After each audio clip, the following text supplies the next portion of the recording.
हनुमान जी जैसे ही राधा के चरण छूने के लिए नीचे झुकते हैं, राधा जी डर कर भाग जाती हैं। फिर हनुमान जी सभी द्वारिका वासियों के सामने आ जाते हैं और राधा जी बलराम जी को बताते हैं कि यह वही हैं जिन्होंने मेरे सारे लड्डू खाए हैं। फिर बलराम जी हनुमान जी से पूछते हैं कि आप राधा जी के पीछे क्यों पड़े हो? तो हनुमान जी बोलते हैं कि राधा ने इतने स्वादिष्ट लड्डू बनाए थे जिन्हें खाकर मेरी माता सीता का स्मरण करा दिया। इनमें मुझे मेरी माता सीता दिखती हैं, इसलिए मैं इनके चरण छूकर आशीर्वाद लेना चाह रहा था, पर उससे पहले ही ये वहाँ से भाग गईं। बलराम जी बोलते हैं कि तुमने बिना अनुमति के द्वारिका में प्रवेश किया है और द्वारिका वासियों के लड्डू भी खा गए हो। तो हनुमान जी बोलते हैं कि शास्त्रों में भी लिखा है कि भोजन पर पहला अधिकार भूखे का होता है और मैं यहाँ द्वारिका में अपने प्रभु श्री राम के आदेश पर आया हूँ। उन्होंने मुझे यहाँ एक विशिष्ट कार्य के लिए भेज बुलाया है और वो कार्य पूर्ण होने पर मेरे प्रभु श्री राम मुझे दर्शन देंगे। बलराम जी गुस्सा होकर सैनिकों को हनुमान जी को पकड़ने का आदेश देते हैं, पर हनुमान जी उन्हें दूर गिरा देते हैं। यह देख बलराम जी खुद हनुमान जी को कारागार में ले जाने के लिए प्रयास करते हैं, पर हनुमान जी उनसे हिल तक नहीं पाते हैं और उनके पैर पर अपने पैर का अंगूठा रख देते हैं, जिससे बलराम जी दर्द से तड़पने लगते हैं। फिर राधा जी के कहने पर हनुमान जी बलराम जी को छोड़ देते हैं।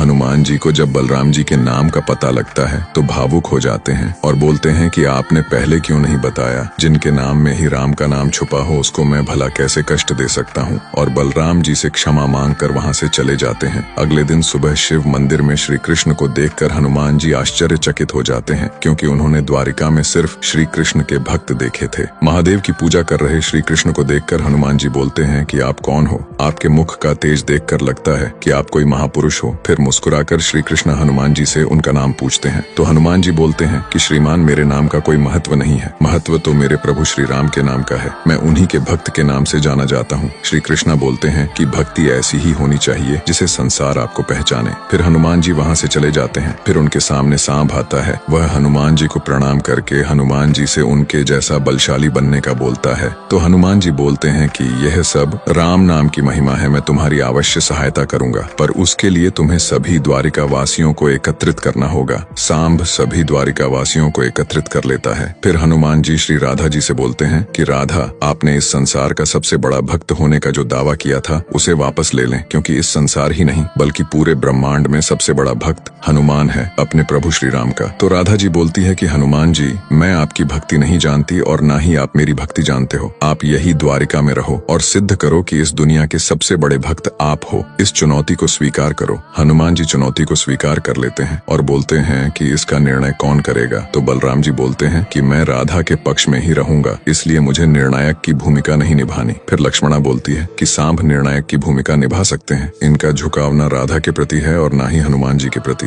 तो सांब भी सोचता है कि यह अच्छा अवसर है राधा को हराने का, पर हनुमान जी को सांब के बारे में सब पता होता है, इसलिए वह मना कर देता है। बोलते हैं कि एक सज्जन है इस द्वारिका में जो निर्णायक की भूमिका निभा सकते हैं। उनसे मैं सुबह मंदिर में मिला था, पर उनका नाम पता कुछ नहीं जानता। थोड़ी देर बाद श्री कृष्ण वहाँ पर आते हैं तो हनुमान जी खुश होकर बोलते हैं कि यही वह सज्जन है जो निर्णायक की भूमिका निभाएंगे। तो सांब बोलता है कि हनुमान जी, आप इन्हें निर्णायक बना रहे हो, पहले इनका नाम तो जान लीजिए। हनुमान जी पूछते हैं कि आपका नाम क्या है? तो श्री कृष्ण बोलते हैं कि द्वारकाधीश श्री कृष्ण। हनुमान जी सुनकर चौंक जाते हैं, पर वह अपनी सिद्ध से सब जान लेते हैं और बोलते हैं कि निर्णायक यही बनेंगे।